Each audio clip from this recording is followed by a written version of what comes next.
the chameleon mug. It's my personal favorite that came out of the kiln this past week. It just turned out really nice, and it's still available on my website. But what's hard for me to capture is the texture on this mug. Just looking at the picture, sometimes you can't tell. So I wanted to do the video for you to see. And I wonder how many of you guys have tried this technique, because it's really nice.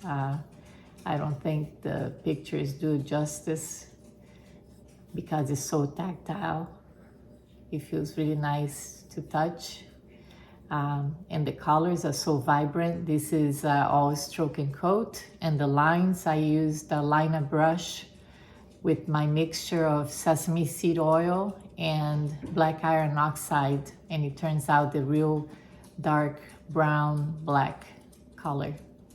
So it worked out really well on this clay. And I painted the bottom here. It's brown stone speckled by high water clay.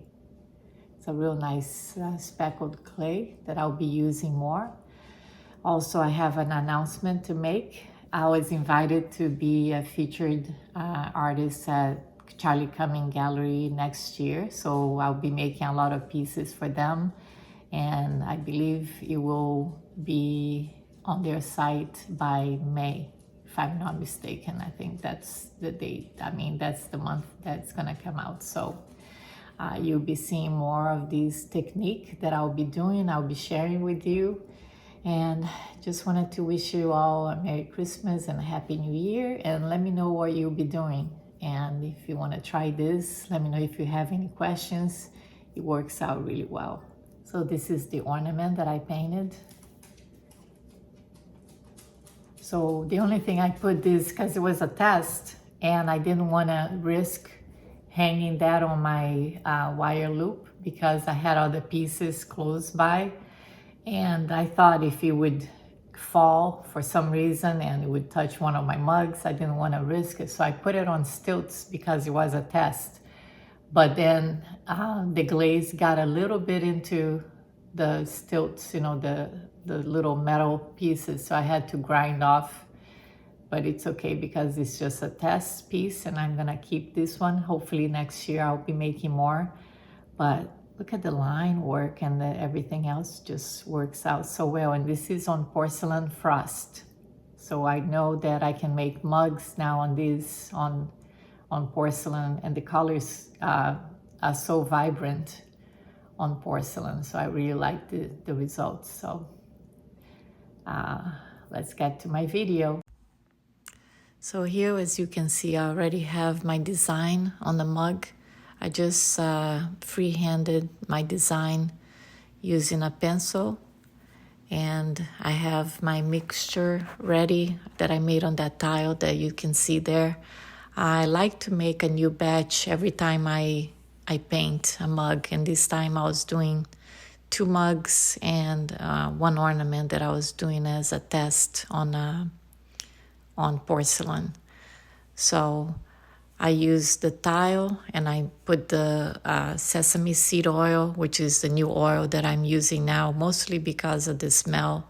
It smells better than the linseed oil, as I had shown on a previous tutorial video on Cuerda Seca. It works out the same way, so I'm really using it mostly because I had it at home, and to me it smells better. And in this one, I mixed only the sesame seed oil, black iron oxide, and a little dab of Frit 3124.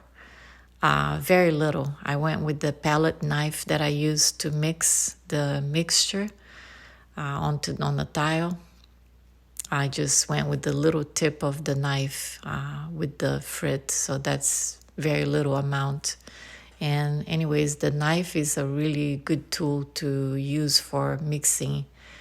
You really need to mix it well to really grind all that powder into the oil. So I make sure that the mixture is really smooth before I start painting. So I spend just a few minutes doing that. And I don't know if this could be one of the issues that some people were having as the glaze, with the glaze crawling away. I've had a couple people asking me that had that issue with the glaze crawling, asking me if I've had that experience. The only time I've had that happen to me was when I used those commercial tiles that my tests failed. And that was because the tiles were already vitrified. So, in other words, it didn't absorb the oil or the glazes that I use. So it just crawled all over the place, and it was just horrible, the results. But there are so many variables when we're using this technique that something could be off. So I'm trying to give you as much information as I can, that I can remember what I do, so you guys could replicate, because this is such a good technique. It's such a good feel on the surface.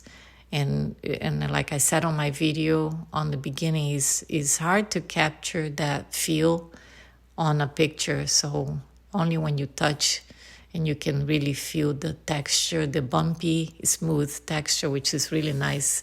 And that's what I fell in love with this technique.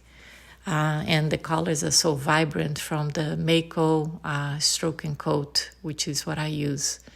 Other than that, I'm trying to think what could be causing the glaze issue.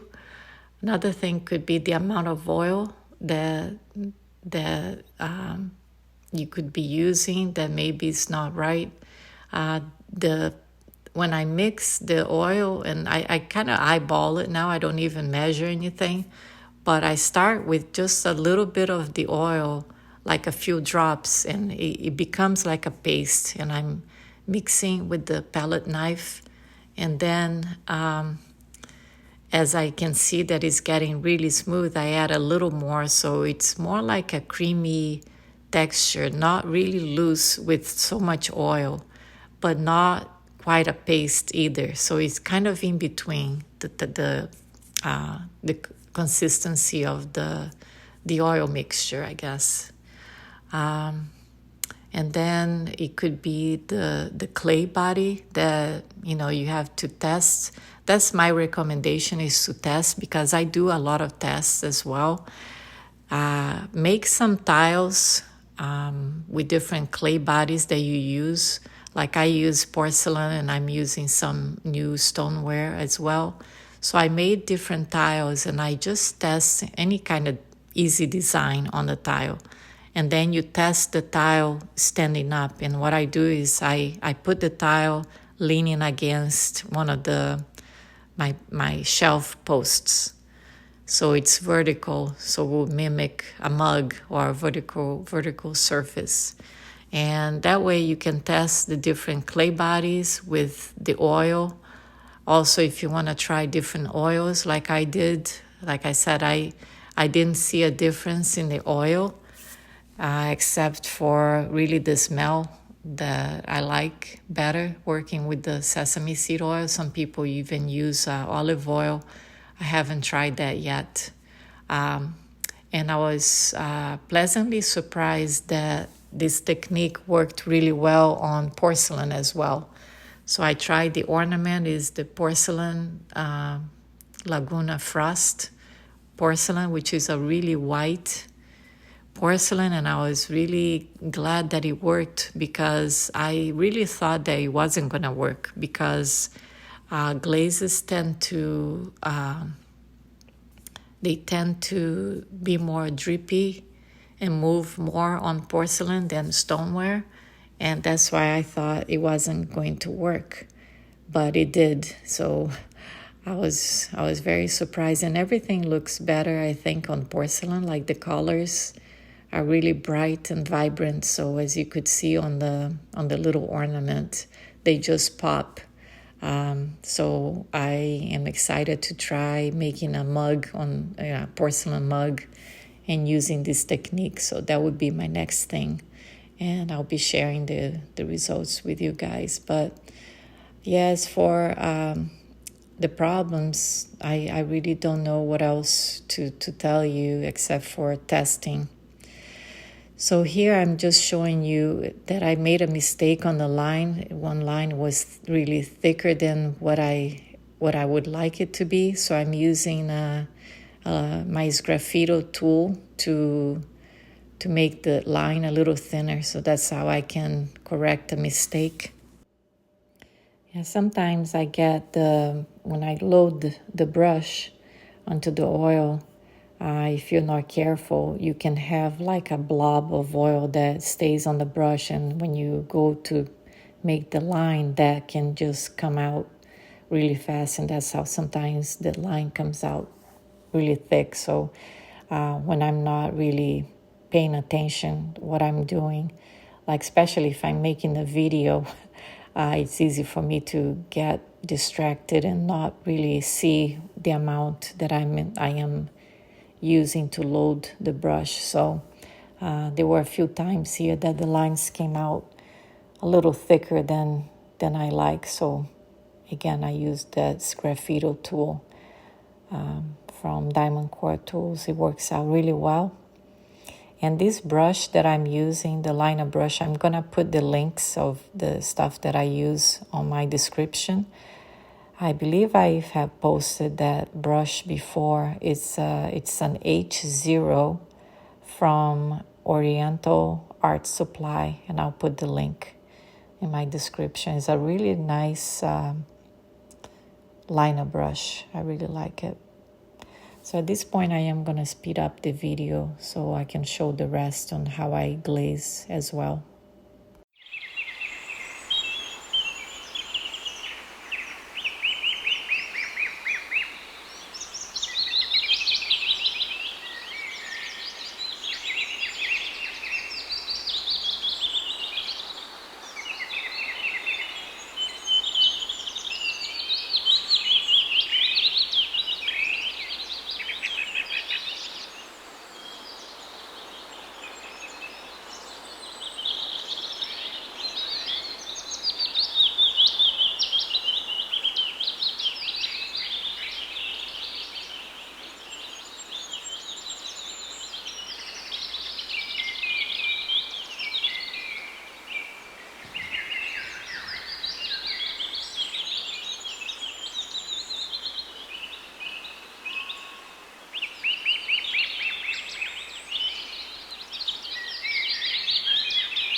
So here I'm using one of those squeeze bottles with the like a needle tip, and I will put the link.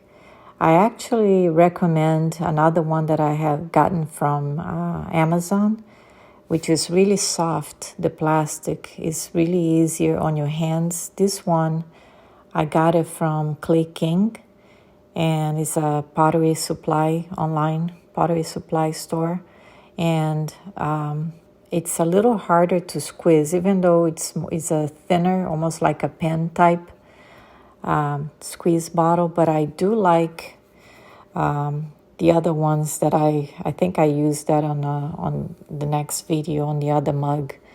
And that's the one I recommend because it is softer. The plastic is softer. And also you can get the different tips for the pen as well, which I will also put the link. But basically, I'm squeezing the Stroke and Coat by Mako.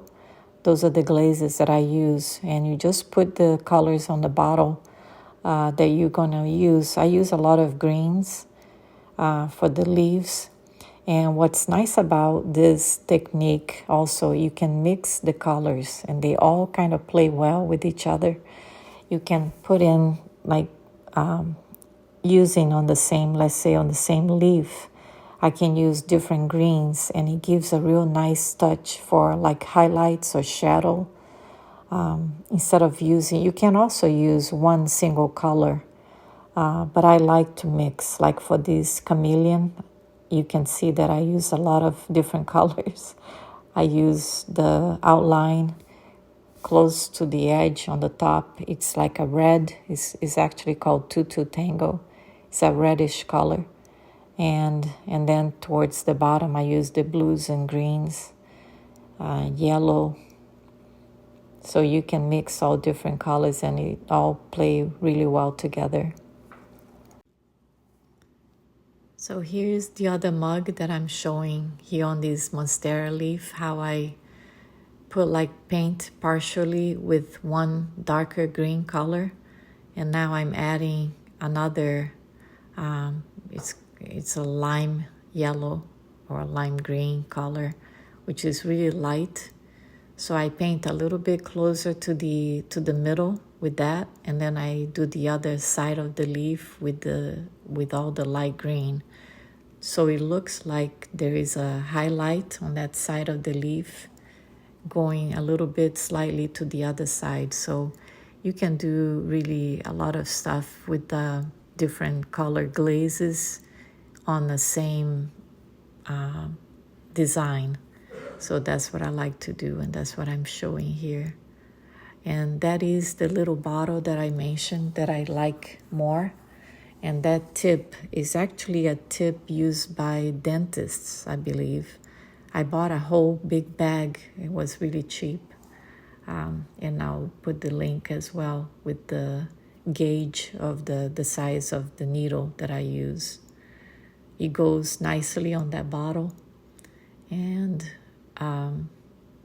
it's nice to squeeze. I have a little bit of arthritis on my hand, so I can't use anything that I can have to squeeze for a long time. It really hurts my hand, and I feel that this one is very comfortable using that. So another thing, you could tell that I'm going pretty close to the lines. Occasionally you get a little bit of glaze going over. If you squeeze a whole lot of glaze in one area, it can possibly go over the line. If I can catch it right when I do it, I will. You can do with a little toothpick. You can try to clean up, or even later on you can catch it and clean up a little bit with anything that is sharp. There is a sharp edge, a little knife or something. You can do that, but sometimes I don't catch everything, and when you glaze it, because the oil will separate the glaze, will take it away from the line, so the line becomes visible again. That's what happens. Here again, I'm mixing a darker green on top of the lighter green again. But yeah, basically your oil lines will act like almost like the wax resists. So that's what it does. And to me, I really like the oil better than it's just cleaner. To me, the lines are crispier and much more smoother to paint with the oil than with the wax resist.